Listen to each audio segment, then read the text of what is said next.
Now that we've seen an assembly language program, let's talk about how an assembler, which is a piece of software, converts the assembly language program, which is in a file, in an LC3, that file ends in .asm, into an executable file, into the machine code that the hardware can understand.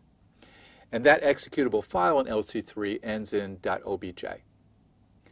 Here's a block diagram of the process. We start with an assembly language program, that's a file, and the assembler makes two passes to this program. In the first pass, it creates a symbol table. And the second pass, it uses the information in that symbol table to create the executable image, the zeros and ones, the machine code that the hardware can understand. In the first pass, the assembler scans the program file from .ORIG to .END.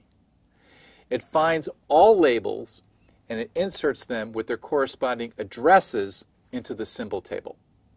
Now in the second pass, we can take that symbol table information and we can convert the instructions to machine language using the information that's in that table. In the first pass, the assembler constructs the symbol table.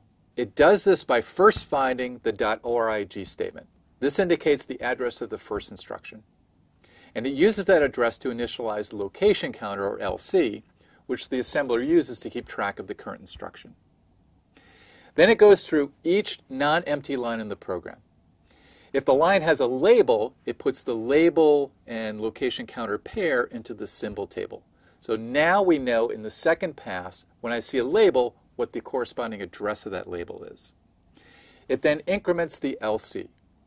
Now, if the statement is a .blkw or .string_z statement, then we need to increment the LC by the number of allocated words, because it could be a number of different words. Now, a line with only a comment is just completely ignored. And we do this until we reach the .end statement, which indicates the end of our program. In the second pass, the assembler uses the symbol table information to generate the machine code for our program. For each assembly language statement, the assembler will first generate the machine language instruction. And also, if the operand is a label, it will look up the address from the symbol table and calculate the correct offset. Now, this is for load and store instructions as well as branch instructions. Now, the assembler will also check for potential assembly errors, and these can take different forms. The first is an improper number or type of arguments. And here are three examples of that. So here's a not instruction where we have immediate value, which is not allowed in LC3, so it would flag that as an error. Here's an add instruction with only two operands rather than three, which is what we have in LC3. And here's another add instruction with a label, which is also disallowed, so the assembler will find this as an error. Now, we also need to look at immediate arguments and make sure that they're small enough to fit into 5 bits. And if they're too large, we'll also flag that as an error. So here's an example of an add instruction where we have an immediate value of 1023, which is too large to fit into 5 bits that we have available in LC3.